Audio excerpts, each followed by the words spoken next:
अब शुरू होने जा रहा है देश का सबसे बड़ा मुकदमा, आपकी अदालत, रजत शर्मा के साथ।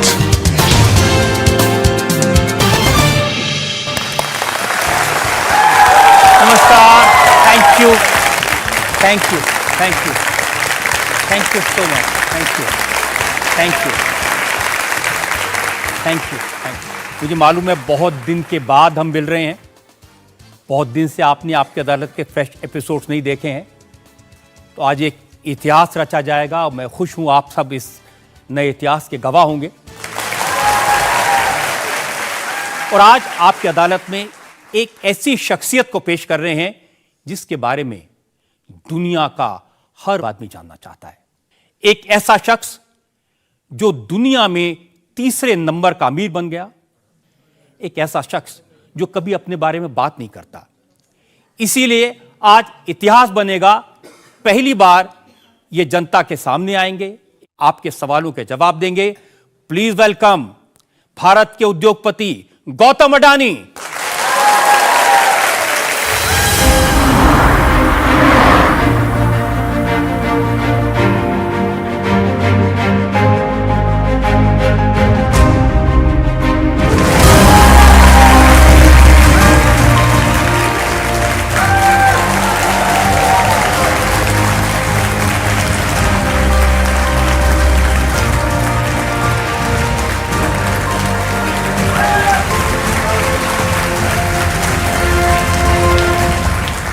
गौतम अडानी पर आज के इस खास मुकदमे के लिए हमारी जज भी खास हैं, जो ऐसे इंस्टीट्यूशन को हेड करती हैं जहां पर बिलियनर बनाए जाते हैं, जहां पर करोड़पति अरबपति बनाए जाते हैं।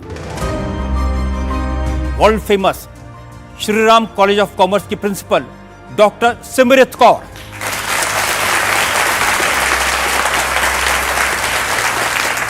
Thank you. मुकदमा शुरू करें इससे पहले डॉक्टर सिमरत कौर आपकी इजाजत चाहेंगे आज की कार्रवाई शुरू की जाए? बिल्कुल शुरू की जाए।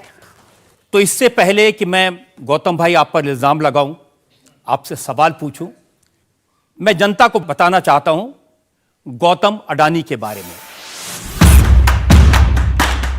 दुनिया के टॉप 3 रिचेस्ट लोगों में से एक, एशिया के सबसे अमीर गौतम अडानी की कहानी एक फिल्म के स्क्रीन प्ले जैसी है।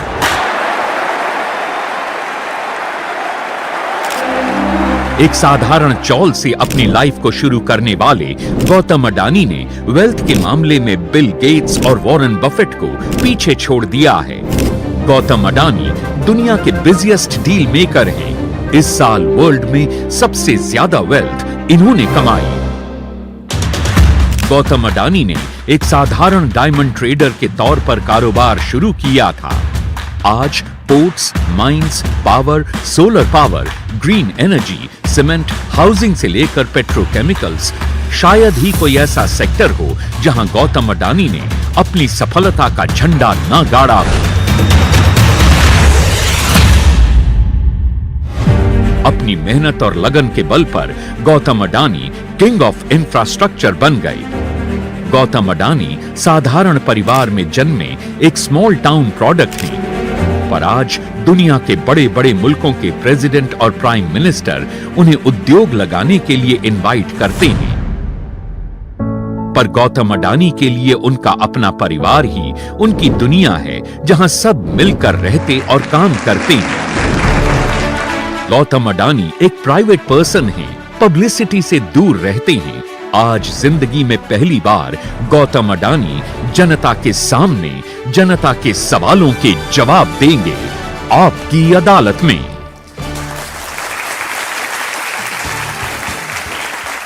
आपकी अदालत में पहला इल्जाम जाने माने उद्योगपति गौतम अडानी। आपकी अदालत में सबसे चर्चित उद्योगपति गौतम अडानी पर इल्जाम है कि इन्होंने पैसा कमाने का फॉर्मूला छुपा कर रखा है। गौतम भाई, भगवान से तो सब मांगते हैं कि थोड़ा हमें भी दे दे, लेकिन लगता ऊपर वाला सिर्फ आपकी सुनता है। मैं कई दिन से रिसर्च कर रहा हूं कि भाई आपकी वेल्थ कितनी है, हर रोज बढ़ जाती है और लगता है जब तक आपकी अदालत खत्म होगा आप 1000-2000 करोड़ रुपए और बढ़ा देंगे उसमें। तो फॉर्मूला क्या है, कैसे कमाते हैं?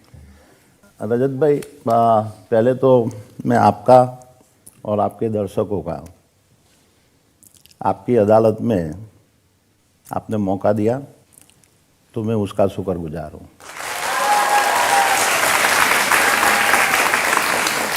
अभी आपने ये फार्मूला की बात किया, तो ये फार्मूला ये कोई मैथमेटिक्स, केमिस्ट्री या फिजिक्स की कोई फार्मूला है नहीं कि जिसके ऊपर बिजनेस और प्रैक्टिकल लाइफ के अंदर एक ही फार्मूला काम आती है, और वो है मेहनत, मेहनत और मेहनत।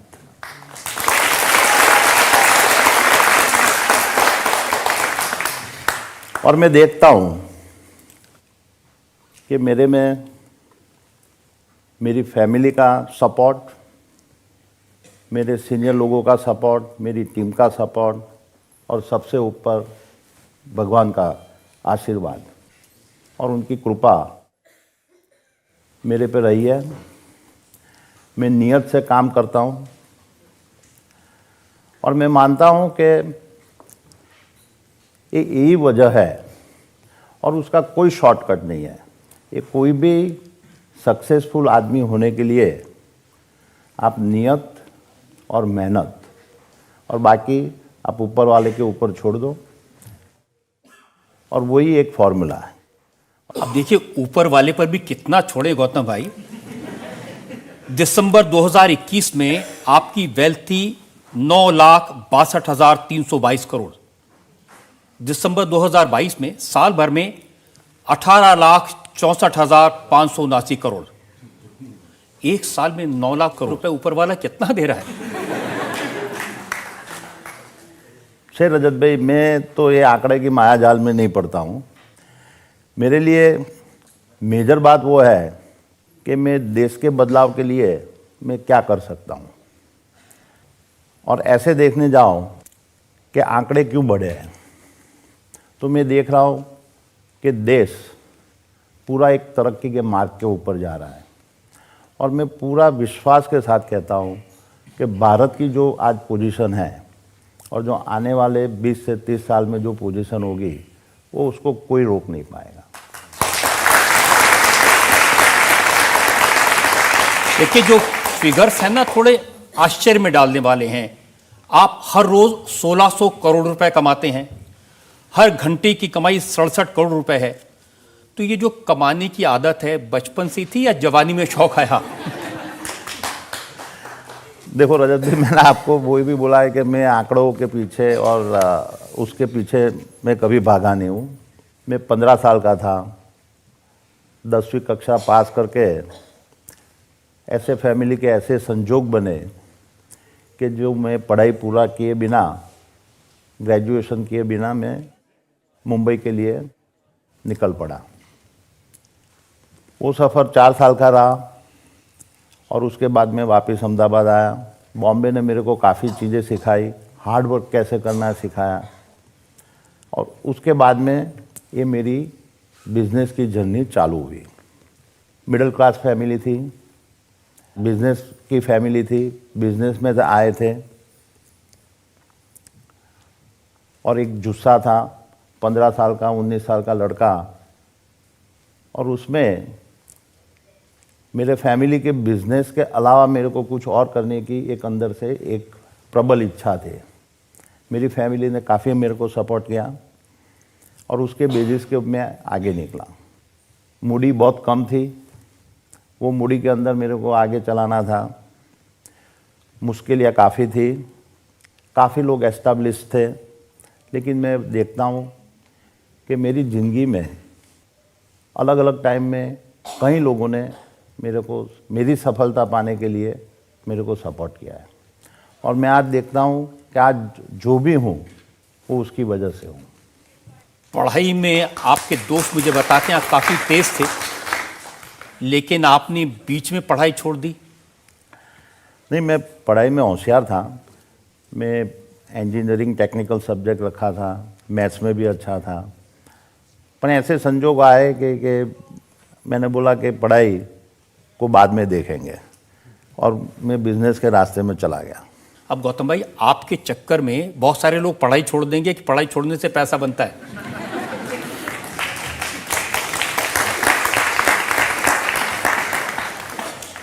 मैं ऐसा समझ रहा हूँ कि पढ़ाई बहुत इम्पोर्टेंट है। पढ़ाई आदमी को काफ़ी नॉलेजेबल बनाता है। मैं वो रास्ता चुन नहीं पाया, वो मेरी कम नसीबी है। मैंने एक दूसरा रास्ता ढूंढा और वो मेहनत और एक्सपीरियंस का था। और वो मेहनत और एक्सपीरियंस से मेरा विजडम बढ़ाया। और मैं कभी कभी शांति से सोचता हूँ कि मैं पढ़ाई और नॉलेज होता और उसके साथ में मेरा ये एक्सपीरियंस और विजडम होता, तो मेरे को लगता है कि शायद मैं आज का गौतम अडानी से भी बेहतर हो सकता था। तो आप 10-12 साल पहले नंबर 1 बन गए। नंबर 1, नंबर 2, नंबर 3 वो तो ठीक है, एक कहानी है। लेकिन कहानी तो ये भी है ना, आपके पास एक स्कूटर था और आज आपके पास में जेट एयरक्राफ्ट्स का, हेलीकॉप्टर्स का एक फ्लीट है। कहाँ से कहाँ आ गए? रजत भाई, इतना बता सकता हूँ कि मैं ग्राउंड से जुड़ा हुआ आदमी हूँ। और आज भी मेरे को स्कूटर चलाने वाला, रिक्शा में जाने वाला, बस में जाने वाला या जेट में जाने वाला, वो सब हर आदमी की मानसिकता क्या होती है उसका मेरे को पूरा अंदाज है, क्योंकि मैं वो जर्नी से पास किया हुआ आदमी हूँ। तो मेरे को आज मैं कहाँ पे हूँ, मैं कोई जेट में जा रहा हूँ, तो उसका मतलब वो नहीं है कि मैं ज़मीन से मेरा पग जुड़ा हुआ नहीं है। आजकल सोशल मीडिया पर एक मजाक चलता है कि मुकेश अंबानी ने अगर 500 मिलियन अपने घर बनाने में इन्वेस्ट नहीं किए होते, अडानी के शेयर में इन्वेस्ट कर देते, तो आज वो शायद दुनिया के नंबर 1 हो जाते।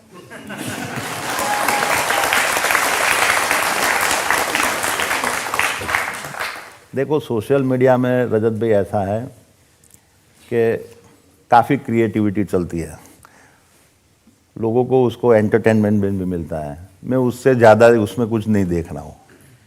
लेकिन देखिए ना, एक ज़माने में लोग बात करते थे टाटा बिरला, अब सिर्फ बात होती है अडानी अंबानी। देखो, टाटा बिरला अपने देश के बहुत सम्मानीय उद्योग गुरु है। उन्होंने देश के लिए और देश को बनाने के लिए काफ़ी कुछ किया हुआ है और आज भी कर रहे हैं। तो हर ग्रुप का एक आगे पीछे आता है। और मैं समझ रहा हूँ कि इंडिया की सबसे बड़ी ताकत ऐसी है कि हम कितने और नए नए उद्योग गुरु को खड़ा किया जाए, और वही पूरी अपने भारत की ताकत है। आपने पैसा कमाया, बड़े बने, तो इसमें खतरे भी कुछ ज़्यादा होते हैं।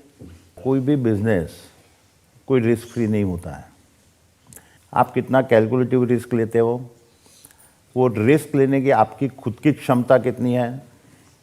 और ऐसा मैं नहीं बोलूँगा कि आज जो जिस जगह पे हूँ और मेरे को मुश्किलों का सामना नहीं करना पड़ा है, पर आपके दिल में एक परसिवियरेंस होना चाहिए कि हर मुश्किलें आएगी, हर अच्छा वक्त आएगा, हर बुरा वक्त आएगा, आप उसमें किस तरह से अड़ग होके रहते हो और उसके फिर भी आप मुकाम को आगे लेके जाने के लिए पूरी मेहनत कर रहे हो। अब आपकी 1-2 मुश्किलों की बात करना चाहता हूँ।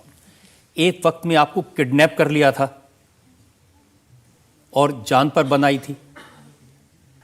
देखो, वो बहुत अच्छा बनाव नहीं था, पर हर कोई के लाइफ में कुछ न कुछ ऐसे बनाव बन जाते हैं जिसको भूल जाते हैं, जल्दी भूल जाते हैं, वही अच्छा होता है। मैं सोचा आप कभी भूलेंगे नहीं, कभी वो मिलेगा तो उसको ठीक कर देंगे। मेरा एक स्वभाव है कि हर चीज़ को, हर परिस्थिति को कैसे जल्दी से जल्दी एडप्ट कर लो, क्योंकि जो अपने हाथ में नहीं है और उसकी ज़्यादा बहुत चिंता करके वो उसको कंटिन्यूअसली अपने माइंड में रखना, वो मेरी आदत नहीं है। जिस दिन मेरा किडनैप हुआ था, मेरे को दूसरे दिन किडनैपर ने छोड़ा, मैं आज वो बता सकता हूँ कि वो दिन शाम रात को भी मैं अच्छी तरह से सोया था, तो मेरे को कभी वो प्रेशर नहीं आया था। एक बार और आपने मौत का सामना किया 26/11 के दिन, जब आतंकवादियों ने हमला किया ताज पे, आप ताज होटल में थे, वो याद है? पूरा याद है। और मेरे सामने ही मैंने टेररिस्ट को देखा था और उन्होंने पहला जब राउंड फायर किया था वो मेरी आंख से मैंने देखा था।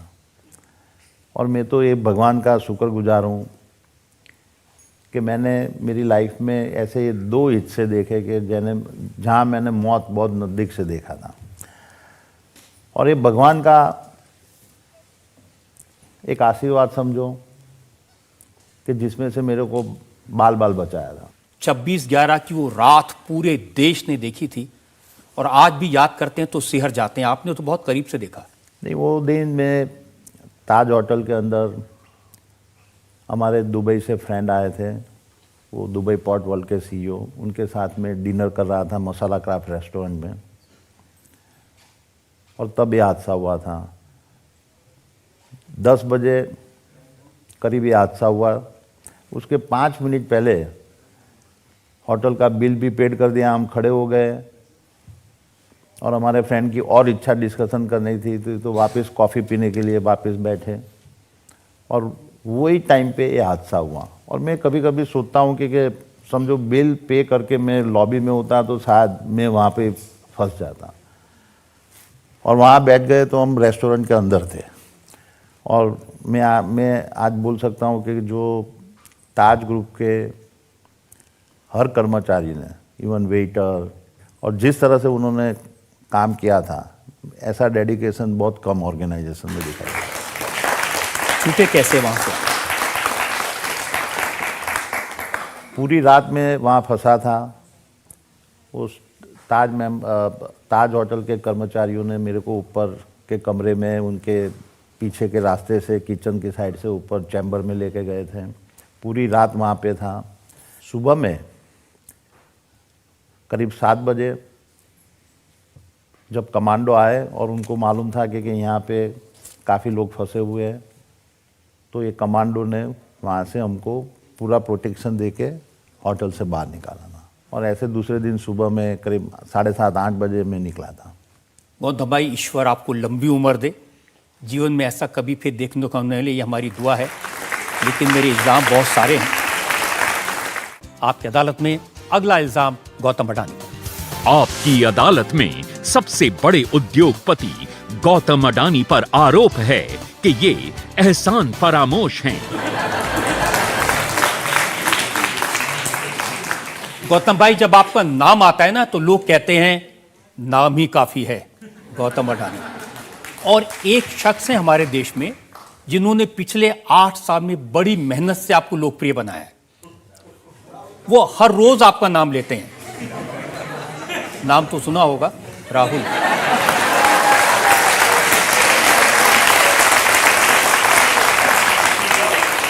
लेकिन इल्जाम यह है कि आपने कभी उनको शुक्रिया तक अदा नहीं किया, थैंक यू नहीं कहा। देखो रजत भाई, राहुल जी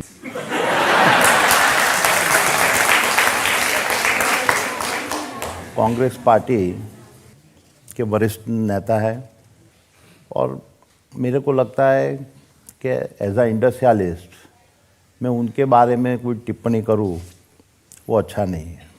वो सम्मानीय नेता है और मैं देखता हूं कि वो भी देश की प्रगति चाहते हैं। कभी ठीक है पॉलिटिकल आवेश के अंदर उनका एक बयान आ जाता है तो मैं उसको पॉलिटिकल बयानबाजी से ऊपर में लेता नहीं हूँ। देखिए, आप टिप्पणी नहीं करते लेकिन वो आप पर खूब टिप्पणी करते हैं। 1-2 उदाहरण मैं आपको देता हूं। राहुल गांधी कहते हैं, ये ज़्यादा पुरानी बात नहीं, फरवरी 2022 की बात है, कि मोदी सरकार ने हिंदुस्तान के सारे पोर्ट, सारे एयरपोर्ट, सारा गैस, सारा ट्रांसमिशन, सारी पावर, सारी माइनिंग, सारी ग्रीन एनर्जी, गैस, सब कुछ गौतम अडानी को दे दी। सी रजत भाई, जब आप आरोप लगा रहे हो तो आप एक बताओ कि जिसमें हमने एक भी काम विदाउट बिडिंग काम किया हुआ, एक भी जगह पे बिडिंग के बिना और मेरिट्स के बिना कभी वो बिजनेस के अंदर प्रवेश नहीं करते हैं। हमको भी मालूम है कि भारत में उस तरह का काम करने से कंट्रोवर्सी ज़्यादा होती है। तो मेरी पूरा अडानी ग्रुप की एक फिलॉसफी रही है कि कोई भी चीज़ विदाउट बिडिंग अपने को टच नहीं करने का है। तो आइधर मेरा पोर्ट्स होवे, एयरपोर्ट्स होवे, रोड होवे, पावर हाउस होवे, एक भी बिजनेस हमने विदाउट बिडिंग काम नहीं किया है।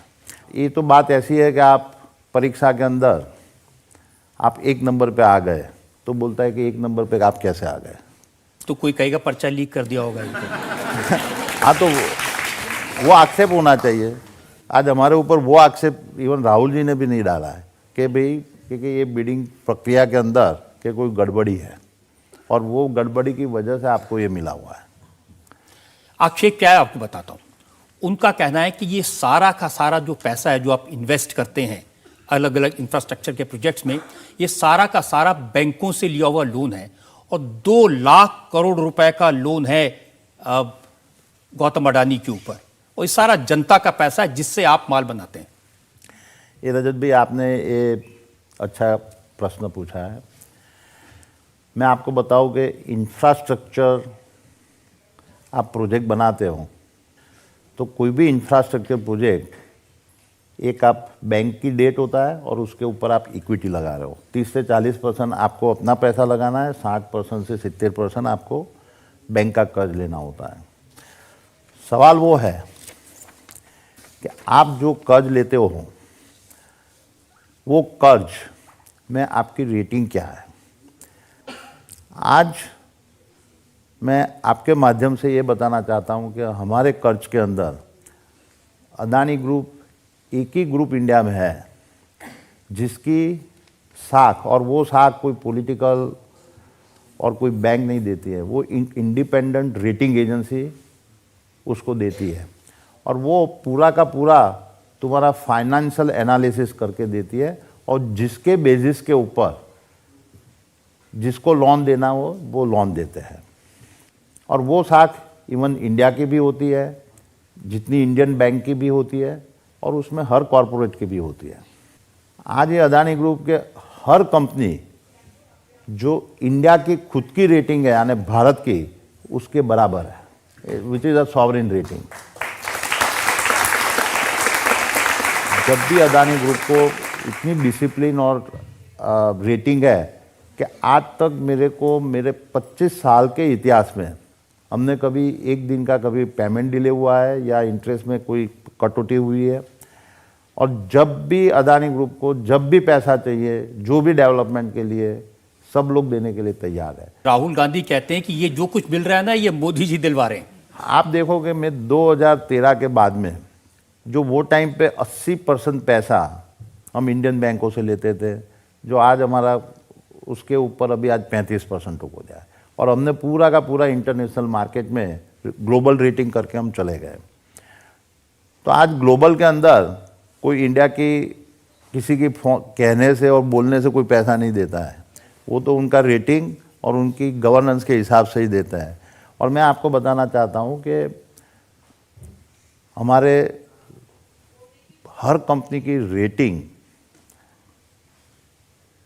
जो है और हमारे डिस्क्लोजर्स है, और वो डिस्क्लोजर के ऊपर अभी हमारी एक कंपनी को world wide 3rd ESG level के ऊपर उसको अवार्ड मिला है।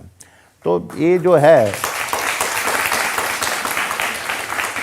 ये आरोप पूरा का पूरा बेबुनियाद है। अभी ठीक है, पॉलिटिकल उनको बताने के लिए बताते हैं, तो उसका जवाब तो जो लेंडर्स और बोरोवर हम हैं, लेंडर्स हैं, आज हमको कभी वो दोनों के बीच में कभी तकलीफ नहीं हुई है। ज्यादातर लोन आपको सरकारी बैंकों से मिलता है और 40% लोन 2020 से 2022 के बीच मिला। नहीं, मैं आपको बताऊं कि हमारा लोन की मात्रा लास्ट 10 साल के अंदर, लास्ट 8 साल के अंदर 11% से बढ़ोतरी हुई है और हमारी इनकम 24% से बढ़ी है, जो हमारी जो प्रॉफिटेबिलिटी है, और उसकी वजह से ही हमारा रेटिंग सुधर गया हुआ है। वो हमारी बोरोइंग से भी ज़्यादा बढ़ रही है। बहुत सारे लोग ये कहते हैं कि अगर कभी अडानी का बलून फटा तो सारे बैंक बर्बाद हो जाएंगे। ये तो कई क्रिटिक्स लोगों की एक इच्छा रहती है, पर मैं आपको बताऊं कि अदानी की एसेट्स जो लोन है उससे भी 3 से 4 गुना ज़्यादा है। तो वो कोई किसी का पैसा अनसिक्योर्ड नहीं है। तो ये गुब्बारा उड़ता रहेगा, कभी फटेगा नहीं। इंडिया जब तक आगे बढ़ता रहेगा ये गुब्बारा आगे आगे चलता रहेगा। अब हम कुछ जनता के सवाल लेंगे। आप फर्स्ट। आपने बोला कि नंबर्स आपके लिए इम्पोर्टेंट नहीं है, माया है, लेकिन हमें बहुत गर्व होता है जब हमें पता चलता है कि दुनिया के सबसे अमीर आदमी जो हैं वो हमारे देश से हैं। मेरा सवाल ये है कि आपने ज़िंदगी में बहुत बड़े बड़े रिस्क लिए होंगे, तो क्या कभी डर नहीं लगा? जब आप रिस्क लेते हो तो आपको उसका अंदाज़ा मालूम होना चाहिए। आज हमने कहीं कहीं जगह पे रिस्क लिए, मैं ऐसा नहीं बोलूँगा कि सब में हम सफल हुए, कहीं कहीं जगह पे फेलियर भी हुए। तो रिस्क लेने के बाद में आपकी इतनी ताकत होनी चाहिए कि मैं ये नैया पार कर दूँगा, और उसके लिए आपको परसिवरेंस चाहिए। मुश्किलें आएगी, कोई भी आप कार्य करते हो तो ऐसा नहीं है कि आपके पास सफलता की चाबी आपके हाथ में आ जाएगी। पहले मुश्किल ही उसमें आएगी, पर लेकिन आपका इंटेंशन अच्छा होगा और आप उसके ऊपर परसिवरेंस से काम करते रहेंगे तो मेरा अनुभव है कि विफलता नहीं मिलती है।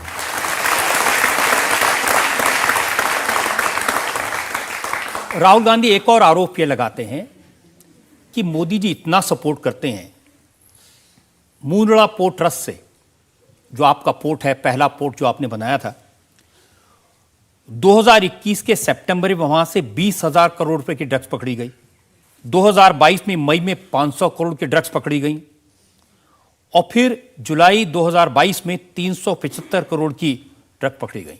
और वो पूछते हैं कि कौन है जो बचा रहा है अडानी को। मैं तो देखता हूँ कि ये जो ड्रग्स पकड़ा है, तो आपने कभी उस तरह से सोचा कि ये ड्रग्स ये पकड़ा, वो बहुत अच्छी बात है। और कोई भी ड्रग्स आज जाता है तो इमीडिएटली पकड़ में आ जाता है। उसका मतलब वो नहीं है कि पहले ड्रग्स का कारोबार नहीं हुआ होगा, पर लेकिन आज मैं अपनी हर एजेंसी को बधाई देना चाहता हूँ, चाहे वो कस्टम्स होवे, पुलिस होवे, DRI होवे, कि उन लोगों ने अच्छी तरह से काम करके इस तरह के ड्रग की स्मगलिंग करने वाले को पकड़ लिया है। और मेरे पास में जब हम पोर्ट चलाते हो तो हमारे पास कोई दूसरा पावर नहीं होता है कि एक्सेप्ट जो सरकार बोलती है इतना ही काम करने का। पोर्ट चलाते हो तो आपका खाली कार्गो चढ़ाना और उतारना, आपके पास कोई पुलिसिंग का पावर नहीं है, कोई इंस्पेक्शन का पावर नहीं है, कोई अरेस्ट करने का पावर नहीं है। वो काम सरकार की अलग अलग एजेंसियां करती है।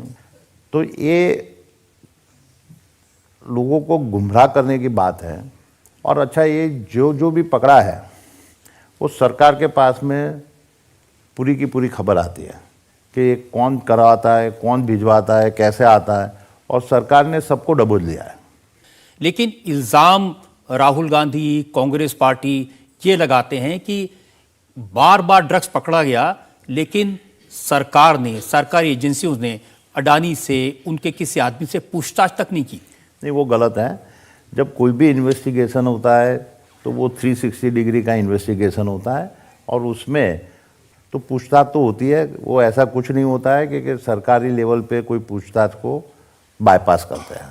तो मैं ऐसा नहीं मानता हूँ कि भाई उसमें अदानी ग्रुप को उन्होंने कुछ ऐसा किया है या कोई स्पेशल ट्रीटमेंट दिया है। जैसे आपकी वेल्थ को कैलकुलेट करने में, हिसाब रखने में दिक्कत हुई, ऐसा मुझे दिक्कत हुई राहुल गांधी के आरोपों का हिसाब रखने में। 8 साल से हर रोज 2-3 आरोप लगा देते हैं। रजत भाई, मेरे को ऐसा लगता है आप राहुल जी की बात करके वापस मेरे को राहुल जी से आप झगड़ा करवा देंगे।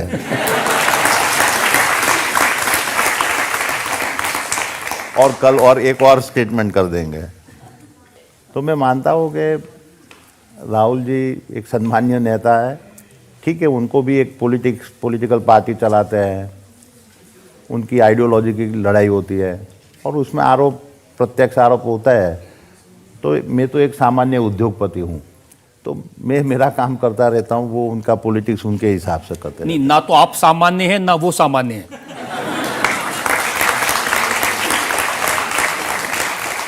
और देखिए उन्होंने क्या कहा, उनको इस बात से भी प्रॉब्लम है कि जो नरेंद्र मोदी स्टेडियम है वो कहते हैं उसमें जो क्रिकेट की पिच है एक एंड का नाम अडानी एंड क्यों है?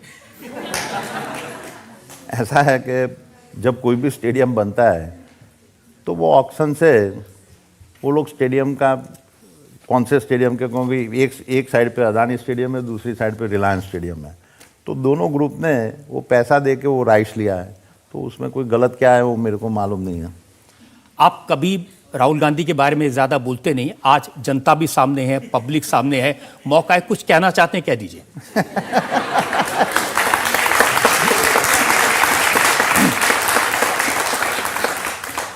2014 के चुनाव के बाद में, वो चुनाव के वक्त और उसके बाद में जो कंटिन्यूअसली राहुल जी ने हमारे पे अटैक किया है, तो उससे आप लोगों को भी अदानी कौन है वो जानने का मौका मिला और उसकी वजह से मैं आज यहाँ पे हूँ।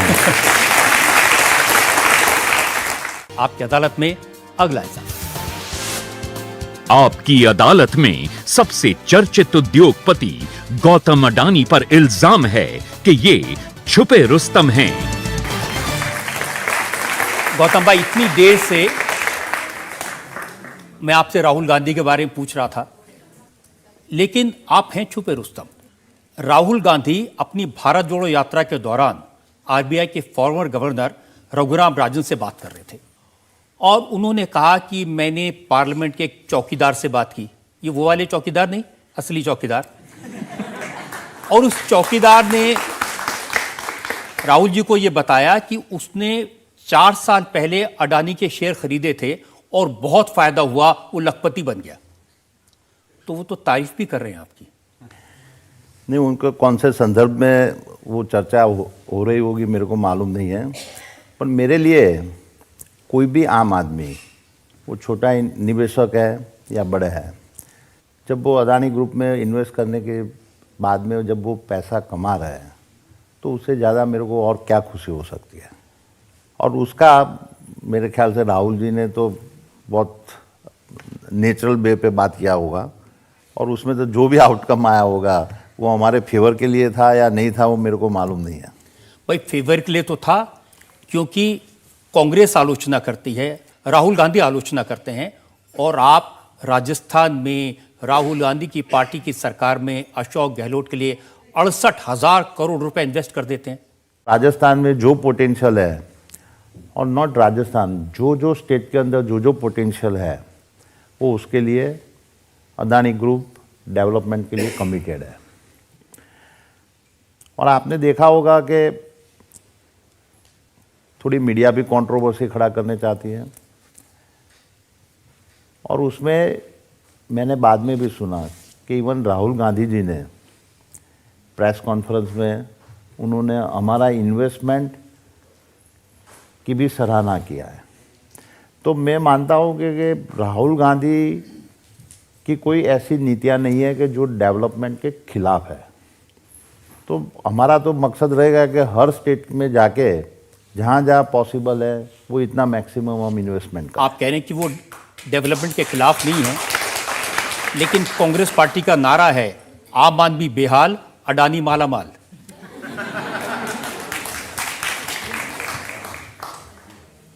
देखो, पॉलिटिकल आप नैरेटिव कुछ भी निकालो, अल्टीमेटली आप मेरे को एक बताओ कि उनका आरोप में एक है पॉलिटिकल स्टेटमेंट और एक है रियली जेन्युइन आरोप। लेट पब्लिक डिसाइड करे, आप डिसाइड करोगे कि हम जो काम करते हैं उसमें रियली ये सच्चाई क्या है। आज मुझे लगता है डिसाइड हो ही जाएगा गौतम भाई, क्योंकि देखिए एक तरफ तो कांग्रेस आलोचना करती है, दूसरी तरफ अशोक गहलोत आपको इनवाइट करते हैं। मैंने जिक्र किया कि 68,000 करोड़ का इन्वेस्टमेंट। तो पहले हम सोचते थे अशोक गहलोत जादू करें, अब लग रहा है आप जादू करें। अशोक गहलोत जी की अभी की सरकार नहीं, उसके अगली टर्म की सरकार में हमने राजस्थान में मेजर लेवल पे इन्वेस्टमेंट करने का निर्णय किया। अशोक गहलोत जी की सरकार ने हमारे को पावर प्रोजेक्ट के लिए लैंड प्रोवाइड किया, माइनिंग के लिए एमडीओ के कॉन्ट्रैक्ट्स हुए और सब बिडिंग के थ्रू हुआ है। ऐसा भी नहीं है कि कोई बिडिंग के बाहर किया है, और उन्होंने पॉलिसी अंतर्गत जो भी हेल्प किया है वो पॉलिसी के अंतर्गत किया हुआ है। उनकी नीतियाँ बहुत क्लियर थी, और जब आप सीरियस प्लेयर है और आप पॉलिसी के अंदर मांग रहे हैं, तो मैं मानता हूं कि आज कांग्रेस की यानी अशोक गहलोत जी की कांग्रेस की सरकार नहीं, हम इवन केरला में लेफ्ट गवर्नमेंट के साथ भी काम कर रहे हैं, ममता दीदी के साथ भी काम कर रहे हैं, इवन नवीन पटनायक जी, जगन, इवन केसीआर, तो हर स्टेट के अंदर हम काम कर रहे हैं। और जो जो अलग अलग सरकारें हैं, रीजनल पार्टी की भी है, कांग्रेस की भी है, लेफ्ट पार्टी भी है, तो मैं आज दावे के साथ बोल सकता हूँ कि हमको कोई भी सरकार से तकलीफ नहीं पड़ी है। तो स्टेटमेंट और वो सब एक उनकी अलग जगह पे है, और जब आप सीरियस प्लेयर है इंफ्रास्ट्रक्चर के लिए कि जो आप हर स्टेट को जो वादा कर रहे हो और वो वादे के हिसाब से आप डेवलपमेंट कर रहे हो, तो मेरे को आज तक कोई भी सरकार में कोई डिफ़िकल्टी नहीं पड़ी है। लेकिन गौतम भाई, इंप्रेशन तो ये है आप सिर्फ वहां इन्वेस्ट करते हो जहां मोदी जी की सरकार है, जहां बीजेपी की सरकार है वहीं आपको ज्यादा प्रोजेक्ट मिलते हैं। नहीं, इसलिए मैं बोलता हूं कि आज हम Adani group is really happy कि हम आज 22 स्टेट के अंदर काम कर रहे हैं और सब जगह बीजेपी की सरकार नहीं है। हमको कोई एक भी सरकार के साथ में ऐसी शिकायत नहीं है कि जहां हमको मदद नहीं मैंने मिली। फिगर्स निकाले हैं, आंध्र प्रदेश में 60,000 करोड़, उड़ीसा में 57,000 करोड़, पश्चिम बंगाल में 35,000 करोड़। लेकिन इसके बावजूद लोग कहते हैं मोदी अडानी का चौकीदार है, लोग कहते हैं कि मोदी ने अडानी को बनाया। देखो, ये बहुत कम लोग ऐसे स्टेटमेंट करते हैं जो जिनको मोदी जी से डिफ़िकल्टी है या आइडियोलॉजिकल मारामारी है। पर मेरा अनुभव ऐसा बोल रहा है कि ज़्यादा से ज़्यादा लोग वो मोदी को चाहते हैं, और अदानी के डेवलपमेंट में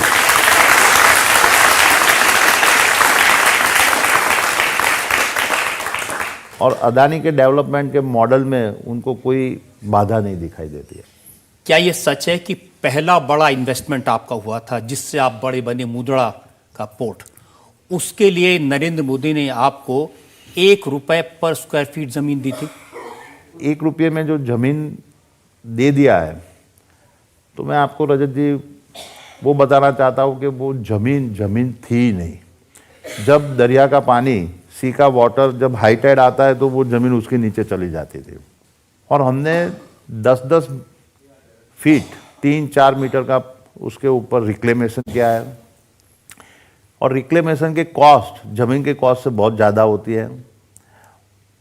आज भी आप मुंद्रा पोर्ट का एक आप एग्जांपल देते हो, तो एक बहुत यूनिक एग्जांपल है कि हमने फार्मर की 1 एकड़ ज़मीन नहीं लिया है। तो आज वहाँ पे इतना बड़ा इन्वेस्टमेंट, पोर्ट और इंफ्रास्ट्रक्चर आने के बाद में ज़मीनों के दाम बढ़े।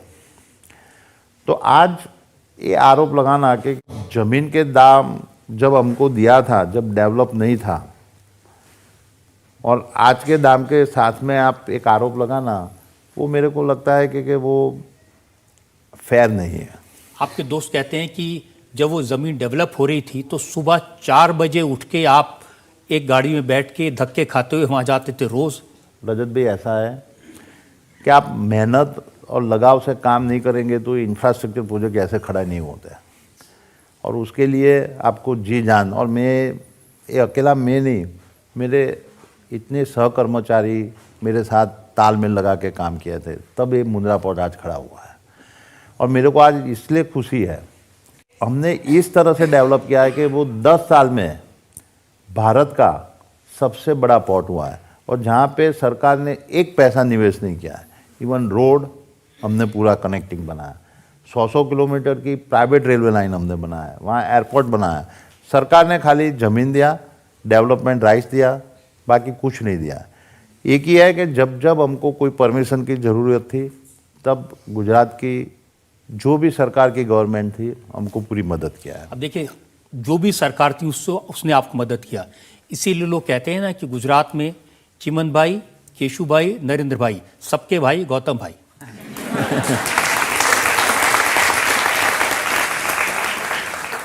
श्री रजत भाई, मैं आपको बताऊं कि ये अदानी ग्रुप का अनुभव नहीं है। गुजरात में जो उद्योगपति है सबका सेम अनुभव है, क्योंकि गुजरात की गवर्नमेंट आज से नहीं, इवन माधव सिंह के टाइम से भी और उसके पहले से भी वो इंडस्ट्रीज फ्रेंडली है। तो जो भी नीतियाँ बनती है वो इंडस्ट्रीज को अट्रैक्शन करने के लिए बना है, क्योंकि अदरवाइज गुजरात में कोई रिसोर्सेज नहीं है। ड्रॉट एवरी 2-3-4 साल में ड्रॉट होता था। ये नर्मदा का कैनाल का पानी आने से पहले वो परिस्थिति थी, और उसके बावजूद भी इंडस्ट्रियलाइजेशन में आगे थे। और जब हमारा जन्म नहीं हुआ था उसके पहले भी गुजरात आगे था। तो ऐसी बात नहीं है कि ये अदानी के लिए कोई स्पेशल फेवर हो रही है। आप कह रहे हैं कि आपने किसान की 1 इंच भी जमीन नहीं ली। अभी थोड़े दिन पहले अरविंद केजरीवाल गए थे गुजरात में, काफ़ी बार गए हैं, और वो कहते हैं कि जिस किसान को 50 लाख रुपए एकड़ मुआवजा मिलना चाहिए था, गौतम भाई ने उसको 1 लाख रुपए एकड़ देके टरका दिया। देखो रजत भाई, ऐसा आरोप होता तो फॉरगेट अबाउट केजरीवाल, वो फार्मर खुद ही आरोप कर लेता। आज तक आपने कभी सुना है पेपर में भी कि कोई फार्मर ने हमारे खिलाफ में गुजरात के कोई एक्विजिशन के लिए कोई फरियाद किया है? तो डरते तो नहीं आपसे? आज तक हमने मुंद्रा में एक भी जमीन फार्मर से लिया नहीं है। जो भी जमीन लिया वो सरकारी अनसर्वेड लैंड, जिसके ऊपर पानी समुद्र का आ जाता था, वो ज़मीन को हमने रिक्लेमेशन करके वहाँ पे डेवलपमेंट किया है। और वो डेवलपमेंट आज इतना 50,000 1 लाख करोड़ का इन्वेस्टमेंट की वजह से ज़मीनों के दाम आसमान पे चले गए, और उसका पूरा का पूरा आज वो फार्मर को मिल रहा है। और आज मेरे को सबसे ज़्यादा खुशी है कि अदानी ग्रुप मुंद्रा में इसलिए डेवलप ज़्यादा ने ज़्यादा कर पा रहा है कि पूरा का पूरा वहाँ के फार्मर्स और वहाँ के कम्युनिटी के साथ तालमेल से डेवलपमेंट हो रहा है। अब गुजरात के फार्मर से तो मेरी कभी बात नहीं हुई, लेकिन जो दिल्ली में आंदोलन कर रहे थे वो कह रहे थे नरेंद्र मोदी ये तीनों कृषि कानून लाए थे अडानी को फायदा पहुंचाने के लिए।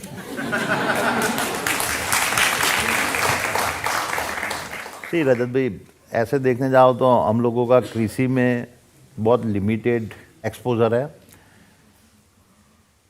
वो थोड़े बहुत है। हम फूड कॉरपोरेशन ऑफ इंडिया के लिए वेयरहाउस हमने बनाए थे, और वो वेयरहाउस के अंदर का जो भी व्हीट है वो अदानी ग्रुप ने कोई भी बाय नहीं किया है और कभी उसकी मालिकी के नहीं थे। वो food corporation minimum support price में जो फार्मर से लेते हैं वो स्टोर करते हैं, और बिलो पॉवर्टी लाइन के लिए जो सिटीजन को जो सप्लाई करना है वो उसका काम। तो हम तो खाली एक इंफ्रास्ट्रक्चर प्रोवाइड किया था। नहीं, आरोप ये लगा कि आपको पहले से बता दिया गया था कि ऐसा बिल आने वाला है, आपने पहले से इंफ्रास्ट्रक्चर तैयार कर लिया, आपने वहाँ कोल्ड स्टोरेज बना लिए ताकि आपको उसका फ़ायदा हो। देखो, पहले तो वो बेबुनियाद बात है। आज फार्मर प्रोडक्ट बनाता है, उसको मालूम नहीं है कि मार्केट में डिमांड क्या है, तो जब उसका प्रोड्यूस बाहर आता है तो मार्केट नीचे हो जाता है। स्टोरेज की कोई जगह नहीं है। लेकिन अगर वो कृषि कानून लागू हो जाते तो अडानी को कुछ फ़ायदा होता उसमें या नहीं होता? मैं मानता हूँ कि ये कानून अच्छा था, और वो मैं इसलिए नहीं मान रहा हूँ कि इसमें अदानी ग्रुप को फ़ायदा हो रहा था या नहीं हो रहा था।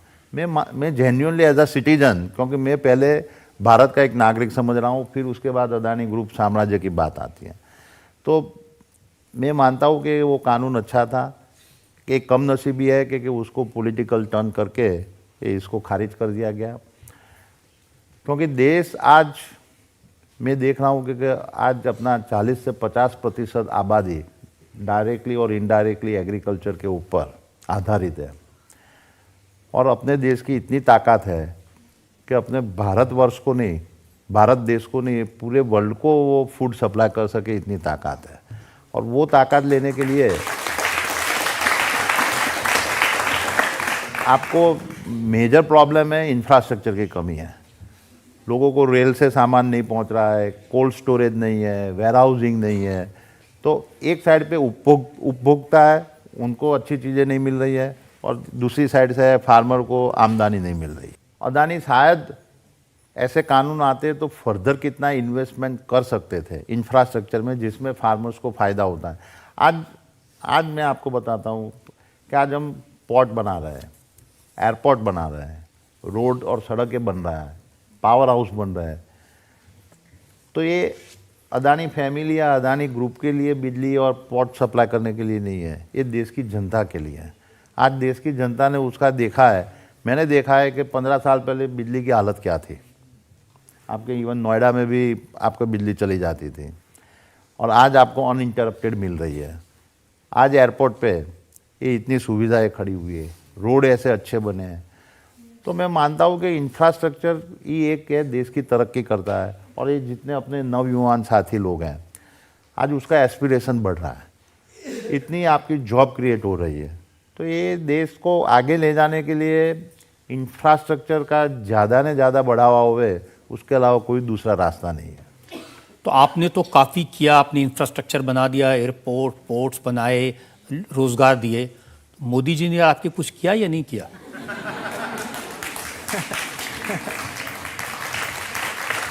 मोदी जी के पास में आप कोई पर्सनल हेल्प नहीं ले सकते हो, आप नीति विषयक बात कर सकते हो, आप देश के हित में देश को किस तरह से आगे बढ़ाने के लिए ग्राउंड लेवल पे क्या हो रहा है आप उसकी चर्चा कर सकते हो। वो आप नीति बनाते हैं और वो नीति का फ़ायदा जो सबके लिए अवेलेबल है वो अदानी ग्रुप के लिए भी अवेलेबल है और उसके बहस में आप उसका बिजनेस आप बढ़ाते हो। मैं मेरी लाइफ का देखता हूँ तो जो ब्रेक मेरे को मिला वो पहले राजीव गांधी की सरकार ने दिया जिससे हम ग्लोबल ट्रेडिंग हाउस बन पाए। दूसरा ब्रेक मिला मेरे को जिसके वजह से नरसिंह राव जी की सरकार थी और उन्होंने पब्लिक प्राइवेट पार्टनरशिप के लिए डेवलपमेंट के ऊपर आगे बढ़ा और एक देश को पूरा इंडस्ट्रियलाइजेशन की नई दिशा दिखाई। और तीसरा मेरे को केसुभी की गवर्नमेंट ने मिला। आपकी बात सही है कि मोदी जी ने भी वो टाइम पे कोई मोदी जी 12 साल के लिए वहाँ पे मुख्यमंत्री रहे और मैं गर्व से आज बोल सकता हूँ कि हमको बहुत एक अच्छा अनुभव मोदी सरकार में भी हुआ है। लोग ये जानना चाहेंगे ना कि ये सिर्फ अडानी जी अमीर होते जाएंगे या देश भी कभी अमीर होगा?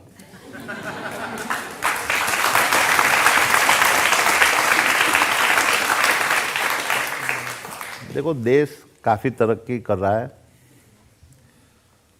मैं देख रहा हूँ कि पहले $1 ट्रिलियन की इकोनॉमी अपनी आज़ादी के बाद आज 75 ईयर्स अमृत महोत्सव में अपने पसार हो रहे हैं, वो 58 साल में $1 ट्रिलियन की इकोनॉमी बनी थी।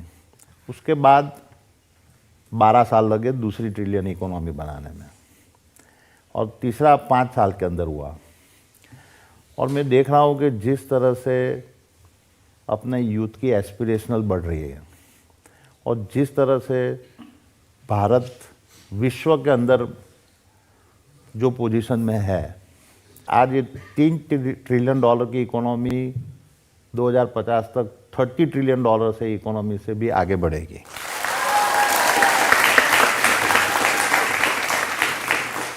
और ये $30 ट्रिलियन इकोनॉमी क्या बता रही है कि आपकी पर कैपिटा इनकम बढ़ेगी और इतना ये डेवलपमेंट में से ही रोजगारी पैदा होगी।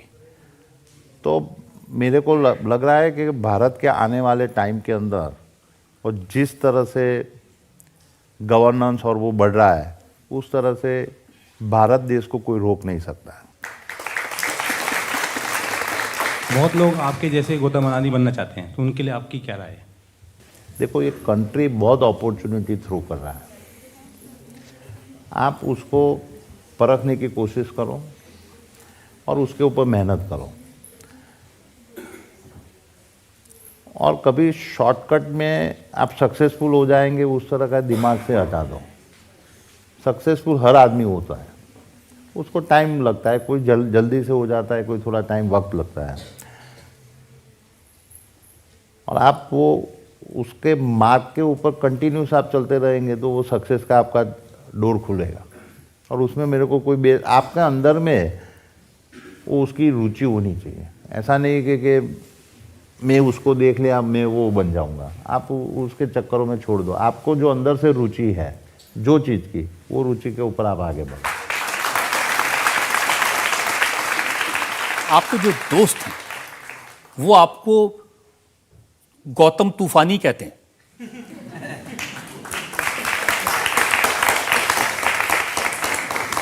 वो दोस्त तो अलग अलग नामों से बताते रहते हैं, पर मैं ऐसा तूफानी नहीं हूँ। हमें तो लगता है कि आप खुद ही एक तूफान हैं। आपको ऐसा लगता है? आपकी अदालत में अगला हिसाब।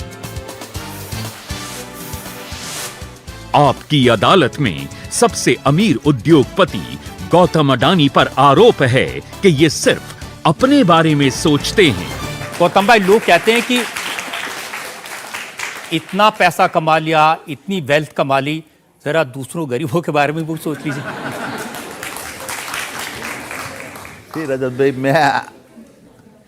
मैं जब, क्योंकि मैं तो ग्राउंड से आया हुआ आदमी है, तो मेरे को मेरी हर प्रोसेस के अंदर आम आदमी ऑलवेज नज़र में होते हैं। अभी मैं एक उदाहरण देता हूँ कि मेरी 60th बर्थडे अभी जून 6 महीने पहले हुई। तो हम लोग फैमिली मेंबर्स बैठे थे उसके 10 दिन पहले, और फैमिली मेंबर बात कर रहे थे कि मेरे को क्या गिफ्ट देवे 60th बर्थडे को। तो मैंने बोला कि आपको जो मेरे को गिफ्ट ही देना है, तो अपनी जो फैमिली की वेल्थ है उसमें से 60,000 करोड़ आप फाउंडेशन को दे दो। और मेरे को खुशी वो बात की है कि अकेला ये मेरी खाली मेरी बात नहीं है, मेरे पूरे फैमिली के। और बहुत हर्ष के साथ में उन्होंने बोला कि ये तो बहुत बढ़िया आइडिया है, और उन्होंने ये दे दिया। अभी 60,000 करोड़ कुछ ज़्यादा नहीं दे दिया आपने? जितना भी अंदर से आपकी इच्छा है, मनोबल इच्छा है, आप वो उसकी पूरी करो। तो जब हमने ये 60,000 करोड़, तो वही टाइम पे सोचा कि अभी ये 60,000 करोड़ तो चलो फाउंडेशन में डाल दिया, अभी उसका करेंगे कैसे, क्या उसका उपयोग करेंगे। तो हमने 3 सेक्टर पकड़ा के हेल्थ, एजुकेशन और स्किल डेवलपमेंट। और ये तीनों के ऊपर अभी एक्सपर्ट के साथ में चर्चा करके आप देखेंगे कि 2-3 महीने के अंदर हम उसका बड़ा अनाउंसमेंट और उसका किस तरह से यूज़ कर रहे हैं कि जिससे एक गरीब में गरीब आदमी और नीचे लेवल के आदमी को उसका कैसे फ़ायदा हो। और उसकी पूरी मेरी मंशा है कि उसका किस तरह से उसका सदुपयोग हो सके। ये सही है कि जो फाउंडेशन का काम है, ये जो आप चैरिटी की, लोगों की मदद की बात कर रहे हैं, कि आप कम और आपकी वाइफ प्रीति ज़्यादा चलाती हैं? प्रीति जी ये मेरा आधार स्तंभ है, और वो पूरा का पूरा फैमिली, 2 बच्चों, मेरी ग्रैंड डॉटर्स, उनको भी संभाल रही है, और ऐसे ही फाउंडेशन का काम। And she is the doctor. और डॉक्टर उन्होंने उनका प्रोफेशन छोड़ के मेरे को पूरा सपोर्ट किया।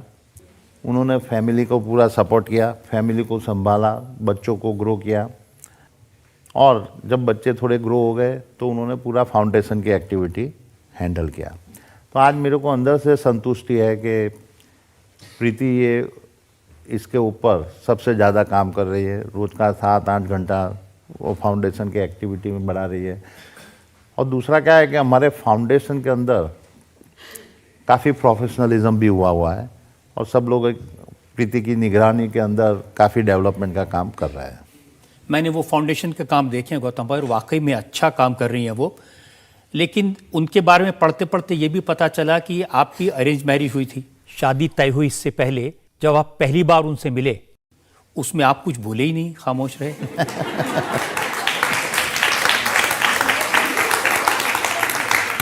ऐसे भी मैं रजत जी, मैं बहुत साय आदमी हूँ, और मैं अनपढ़ आदमी और वो डॉक्टर, तो नेचुरली थोड़ा मिसमैच तो था ही। आपसे प्रश्न ये है कि आप का इतना बड़ा एम्पायर है, आप इतना व्यस्त रहते हैं, इतना व्यस्त स्केड्यूल रहता है आपका, तो आप अपनी फैमिली के लिए टाइम कैसे निकाल पाते हैं और खुद को रिलैक्स करने के लिए कैसे टाइम निकालते हैं? ये बहुत अच्छा प्रश्न है। मैं आपको बताऊं कि मैं हफ्ते में 3 दिन अहमदाबाद से बाहर रहता हूं। जब 4 दिन जब होता हूं तब मैं ऑफिस में थोड़ा लेट जाता हूं, 10:30-11 बजे जाता हूं, क्योंकि मेरा रात को ऑफिस से आने में 11-12 बज जाता है। मैं मॉर्निंग में 6:30 बजे उठ के 1-आध घंटा मेरी एक्सरसाइज और वो ख़त्म करने के बाद मैं 2-2.5 घंटा मेरी ग्रैंड डॉटर से, मेरी वाइफ और बच्चों के साथ में डाइनिंग टेबल के ऊपर बातचीत करता हूँ, गपशप मारता हूँ, न्यूज़पेपर पढ़ता हूँ। तो वो जो मेरा दिन का है कि 2-1 घंटा मैं उनके साथ में। दूसरा मैंने एक नियम बनाया है कि ऑफिस में भी होता हूँ तो लंच टाइम में मेरे हर फैमिली मेम्बर डाइनिंग रूम में होते हैं, जो भी अवेलेबल है, और उससे काफ़ी चर्चा और वो हो जाती है। And that is how basically I am spending time with family. अब आप ये नहीं बता रहे कि पत्ते भी खेलते हैं? ये सीक्रेट है कि मैं रात को जाता हूँ तो प्रीति के साथ में मैं रमी पपलू गेम खेलता हूँ, 8-10 गेम खेलता हूँ, और मैं बोलूँगा वो ज़्यादा टाइम वही जीतती है। सर, आप करोड़ों लोगों के रोल मॉडल हो, आपका कोई रोल मॉडल जो आप हम सबके साथ शेयर करना चाहो? धीरूभाई अंबानी आज एक देखने जाओ तो मैं उसको थोड़ा रोल मॉडल के रूप में देख रहा हूँ, और वो इसलिए कि उन्होंने भी उनके कार्यकाल में जिस तरह से रिलायंस इंडस्ट्रीज़ को, वो टाइम पे उनकी इकोनॉमी पूरी खुली भी नहीं थी, फिर बाद में खुली है, और जिस तरह से उन्होंने एक देश को एक दिशा दिखाई है कि बड़ा किस तरह से सोचना चाहिए और उसको किस तरह से, और उससे मैं काफ़ी प्रभावित हूँ, क्योंकि मुकेश भाई ने उसके बाद में काफ़ी आगे बढ़ाया। वो अलग है, अपन first generation point of view, और मैं समझ सकता हूँ कि जब किसी के पास पैसा नहीं होता है लेकिन विचार बहुत बड़े होते हैं तो वो आपको ऑलवेज अट्रैक्ट करते हैं। एंड पर्टिकुलरली जो मैं फर्स्ट जनरेशन एंटरप्रेन्योर्स हूँ तो वो नेचुरली मैं देखता हूँ कि उन्होंने बहुत अच्छा काम किया। मुकेश अंबानी से आपकी जोड़ी है, दोस्ती है इस नाम की तरह, या कंपटीशन है? नहीं, मुकेश भाई मेरे बहुत अच्छे मित्र हैं, और मैं उनका भी काफ़ी रिस्पेक्ट कर रहा हूँ, और जिस तरह से उन्होंने रिलायंस इंडस्ट्रीज़ को एक नई दिशा जियो के अंदर, टेक्नोलॉजी के अंदर, रिटेल के अंदर, एंड ऑफ कोर्स उनका जो कन्वेंशनल बिजनेस है पेट्रोकेमिकल्स एंड रिफाइनरी, जिस तरह से उन्होंने काम किया हुआ है, और वो देश की तरक्की में उन्होंने बहुत बड़ा योगदान दिया हुआ है। तो आपको खुशी नहीं होती कि मैंने उनको पीछे छोड़ दिया? रजत भाई, मैं ये आंकड़े की माया जाल में कभी पड़ा भी नहीं हूँ, और मैं आपको काफी देर से फंसाने की कोशिश कर रहा हूँ, आप नहीं फंस रहे। अब जो बड़े बड़े लोग आपके पास आते हैं, अब मैंने देखा कि ब्रिटेन के प्राइम मिनिस्टर आपके ऑफिस में आए, सिंगापुर के डिप्टी प्राइम मिनिस्टर आपके यहाँ आए, तो फिर उनको कैसे हैंडल करते हैं? ये मैं देखता हूँ कि ये अदानी ग्रुप हेडक्वार्टर में आए वो बहुत इम्पोर्टेंट नहीं है, वो देश में आए और वो इंडिया को किस तरह से देख रहे हैं।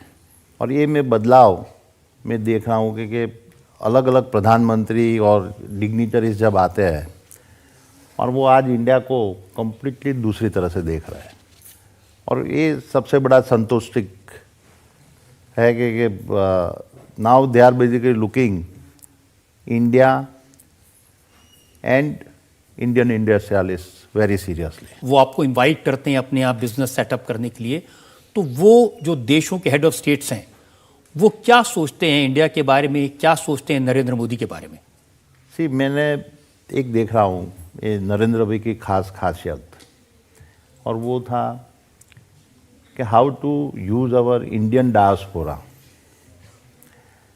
आज ऐसी बात नहीं थी कि इंडियन डायस्पोरा नरेंद्र मोदी जी जब प्रधानमंत्री बने तभी हुआ है, वो पहले से इतने सालों से थे।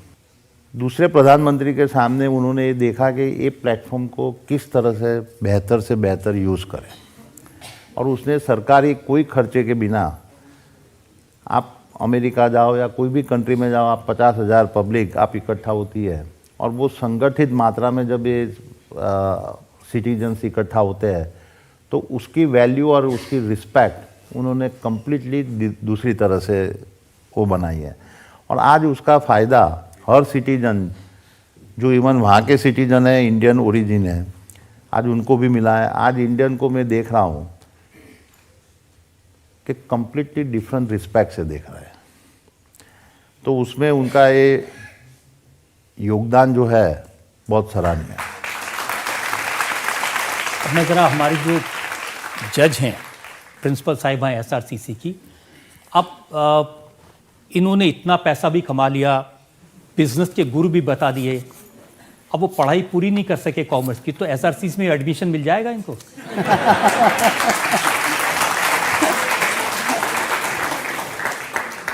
100%। जिस दिन आप कॉमन एंट्रेंस एग्जाम में 100% लाएंगे, 100% आपको एसआरसीसी में एडमिशन मिलेगा। On a very serious note, आपको कोई क्या पढ़ाएगा सर? आपके बारे में तो हम इंस्टीट्यूशंस में पढ़ाते हैं।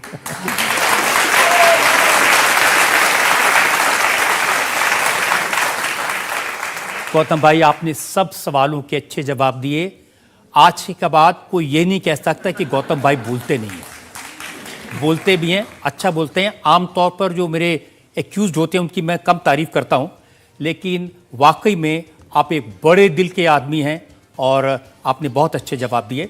आपकी अदालत में आपने मुकदमा चलाया जाने माने उद्योगपति, world number 3 richest Gautam Adani पर।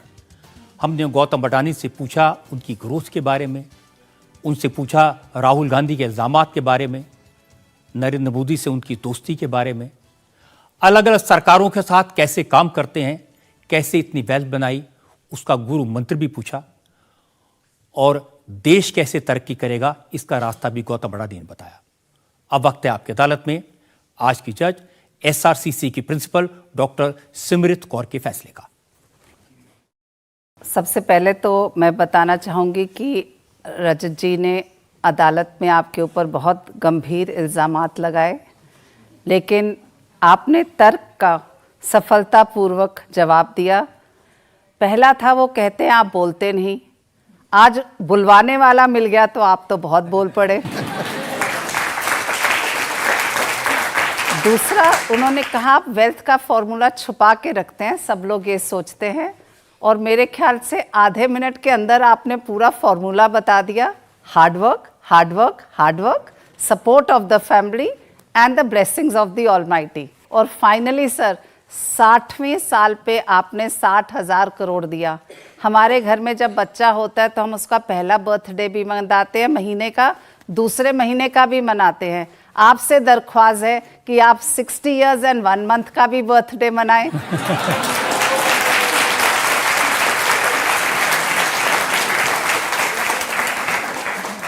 60 ईयर्स 2 मंथ्स का बनाए और हज़ारों साल जिए। इसी तरह से सोशल एंटरप्रेन्योरशिप को बढ़ाते हुए आप एजुकेशन में, हेल्थ में, स्किल डेवलपमेंट में जो काम कर रहे हैं उसको उसी गति से आगे ले जाइए जिस गति से आपने अपना बाकी का इंडस्ट्रियलाइजेशन को संभाला है। Thank you so much. किसी भी इंसान के लिए इससे बड़ी बात क्या हो सकती है जो अपनी पढ़ाई पूरी नहीं कर पाया। एसआरसीसी के प्रिंसिपल कहें कि आज आपके बारे में हम लोगों को पढ़ाते हैं। मुझे लगता है कि गौतम अडानी ने किसी सवाल को डक करने की कोशिश नहीं की, हर इल्जामात का साफ साफ जवाब दिया, बड़ी बेबाकी से बात की। आपकी अदालत में इल्जामात और सवालात का सिलसिला इसी तरह जारी रहेगा। अगले हफ्ते आपसे मेरी मुलाकात होगी एक नई शख्सियत के साथ, एक नए एपिसोड के साथ। तब तक के लिए नमस्कार। इंडिया टीवी हर वक्त हर जगह डाउनलोड करने के लिए सर्च करें India TV news Google play store या ऐप स्टोर पर।